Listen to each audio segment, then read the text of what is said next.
So I like to do these stories because it's my uncensored and unedited way of kind of putting a whole bunch of things together in my head as I do content on current events and kind of keeping myself abreast of what's going on in the world. I thought it was interesting that the news, as they downplayed in cheering against Trump, they downplayed the significance of these B-2 bombers times 7 doing a 19-hour flight, which is the second longest sustained flight, which requires mid-air refueling along the way, launching from the continental United States. And they showed the imagery of these little holes in the ground. As advertised, these bunker bombs are 30,000 pounds and have the ability to penetrate into the ground, deep penetration.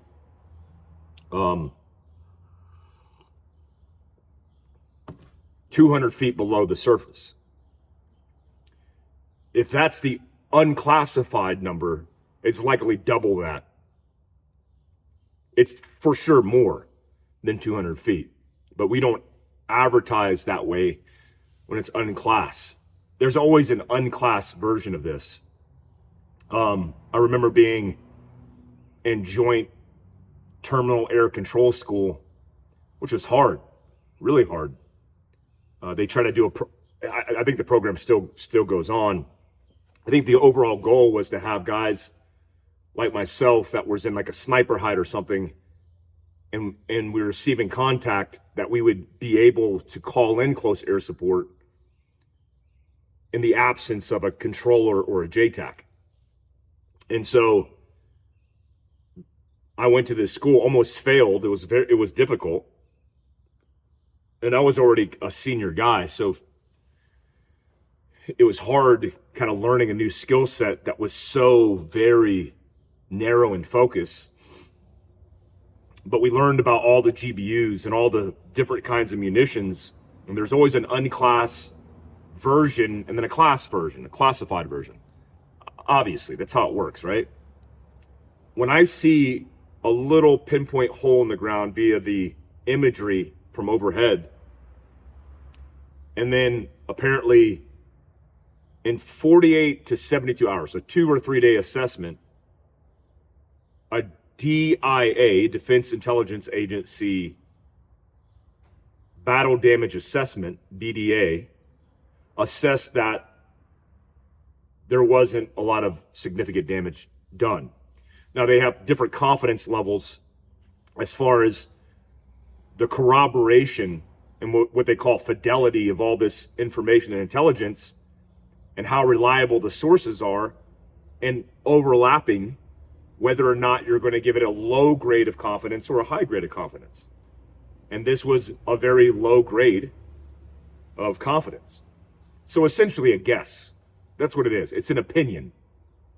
Now, if that assessment was made from the imagery, again, this is leaked, guys. This is leaked assessments. So when you look at like what information is being leveraged by the national media to just politically go after their opponent, the person that doesn't fit their narrative, because that's how these things are being weaponized now.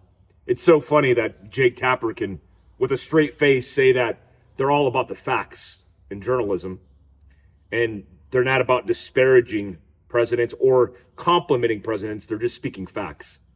Yeah, where were your facts when you knew, probably in the first couple months of Biden's term, that he was in cognitive decline? I can go on. I mean, you guys know the stories, the hoaxes that the national media got behind. So what's sad to me is they ran so hard in the paint on this low grade confidence. It would be like somebody randomly calling in to CNN and saying, hey, I got some information. Who are you? I can't tell you, but I got some information. And then them running with a story for a week about how it wasn't a total collapse, despite an Iranian official getting on the news and expressing how their nuclear facility installations took a major hit and were badly damaged. It's like they want us to lose. And I'm convinced, based on the ideological rant that these guys are willing to die on the hill for, that it doesn't matter. It's about them winning, them being on the winning team. And that's all that matters. Even if it means burning the country to the ground for it. Even if it means lying. Even if it means disparaging the men and women of the armed forces who put their lives at risk, no matter who the commander-in-chief is. So anyways, that's disheartening. I see that and I'm like, are you even American? It's obvious from the topographical overhead imagery that these bunkers were underground. You can't assess damage by the scorched earth around a hole in the ground. When a 30,000-pound bomb drops in the ground, penetrates as advertised 200 feet plus, and then explodes, you're going to have catastrophic destruction. And I want America to win. I don't know where any American gets off in saying Iran is not a threat. We don't need another war. We've been fighting a proxy war against, well, let me put it this way. If you spent any time in special operations or the military on the front lines of combat, in the infantry, in combat arms, at any level, and the enablers and the support mechanisms on the front line, you have faced proxy Iranian-backed, material-supported enemies. And so we're actually thinking that we should need prior approval from Congress to react to these type of things and force protection for national security of our country.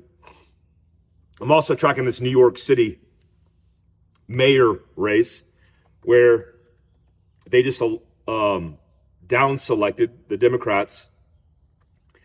I'm not even going to try to hack his name, but it's Mamdani. So radical for sure. Wants to defund the police. Wants to take from the 1%. It's 1%, by the way, in New York City. 1% of the rich in New York City and distribute it to the poor. Or, let me put it this way, distribute it to everybody else who's not the 1%.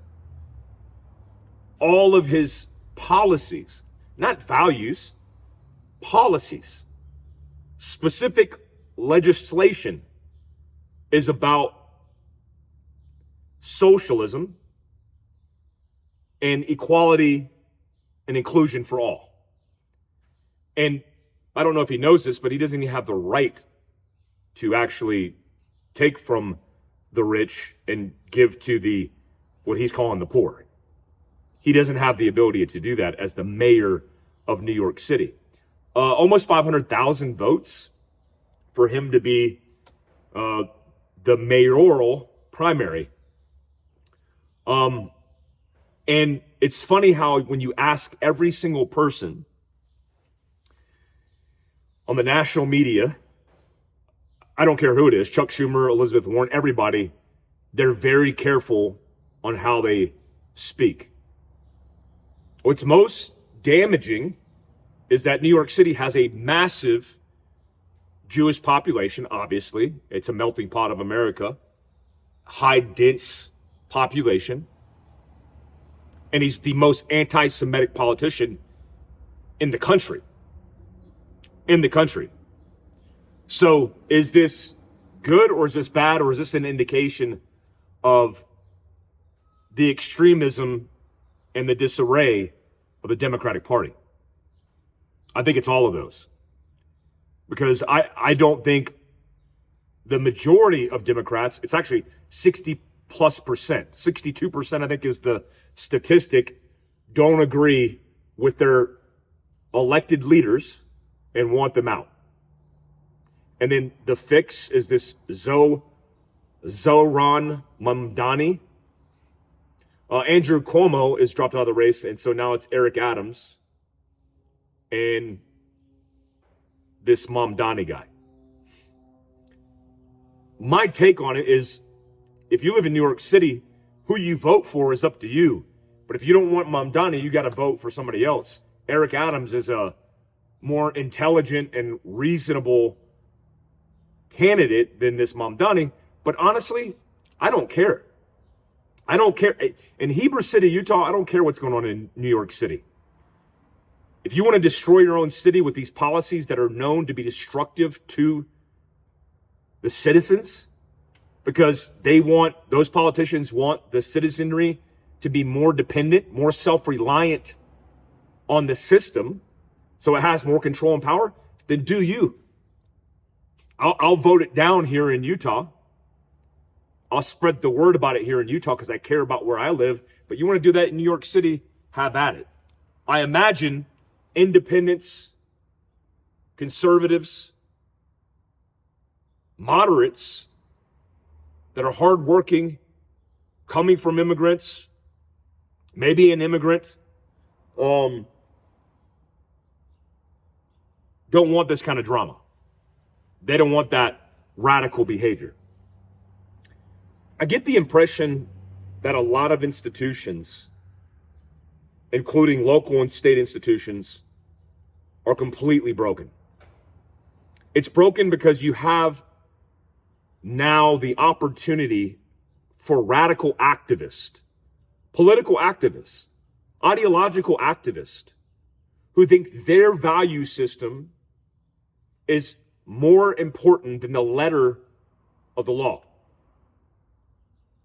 So their opinion is more important than the letter of the law. And that's what's taking place. I could see it in my own specific circumstance dealing with the litigation in court, in family court. But I'm about to let the cat out of the bag. I'm about to do documentaries. I'm about to blow it up because I won't accept it in my community and certainly not in my own home. The other week, a man was tragically killed by a security peacekeeper that was at a 5501 protest. It's a national organization. Let me see if I can get this right via their mission statement. They want to rid the country of executive overreach, protect constitutional rights, and get rid of oligarchs the non-violent way. And it says 50 states, 50 protests, one movement. They just broke ties with the Salt Lake City division because an innocent man was killed and another innocent man was shot and almost put in prison for the rest of his life because they were thinking about charging him with first-degree murder. I talk about it in my latest episode of the Mike Glover Show on my main channel, Mike Glover channel. This Gamboa kid, it's not his first rodeo bringing an AR to a protest. I thought it was funny when the attorney of this peacekeeper came out and said that his client was innocent and a hero because he prevented the loss of life. Despite one life, it could have been a lot worse. Except the peacekeeper's a liar. You're a liar. I hope you're watching this. You lied. Maybe you misperceived what you perceived, but you lied. You know why? Because you try to make it seem that the guy that you shot at was running towards the crowd because he was adverse to the protest. No, those were his people. He had been at BLM anti-police protest before with an AR-15. And so you actually shot at and hit an ally and then threw around because you didn't know one of your rules of firearm safety, which is know your target and what's beyond it, and wind up killing an innocent man. Sure, if you want to say that you were justified, okay, but your justification has to have evidence to prove that. And thank God there was CCTV camera. I might not agree with this dude's politics, this Gamboa guy. For sure I don't. But he put on an AR and when it was slung like he had done many times before, and better than that, it was empty. He didn't have a loaded AR. So he was just trying to show the police what's up as he protested. That was his MO. So he gets shot. They wanted a scapegoat. Thank God the Salt Lake City DA decided to do the right thing based on a video that was released that showed that Gamboa's gun was pointed down, despite the peacekeeper witnesses, and I believe even police stating that he was running towards the crowd with a gun up. Crazy how that works. My word versus your word. Your word's believed by a jury. I go to prison for first-degree murder for the rest of my life. That's what would have happened to Gamboa if there wasn't video evidence proving that that's not what he was doing. I mean, hopefully in the trial, if it came to that, he would have been like, the gun was empty. Like the lawyer for Gamboa already came out and said the gun was empty. It was all about a protest.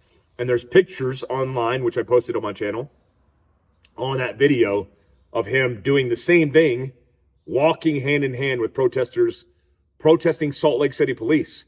So it's not like this guy was a radical right-wing anything, like everybody came out and said. In fact, 5501, Utah lost their opportunity to be an action arm for this national movement because they supported the peacekeeper and the police. They put out a statement that said, thank you so much to the peacekeeper and the police who protected us from this radical political extremist, except it was somebody from your own team in security that shot one of your own protesters. How ironic. Peacekeeper. How ironic. I'm doing a lot of content on my patreon.com/Mike Glover. I'll link that down below as always. This week, we're talking about loadout. I'm doing a whole bunch of series for YouTube on building out this Land Cruiser. And it's just time. It's that time of year.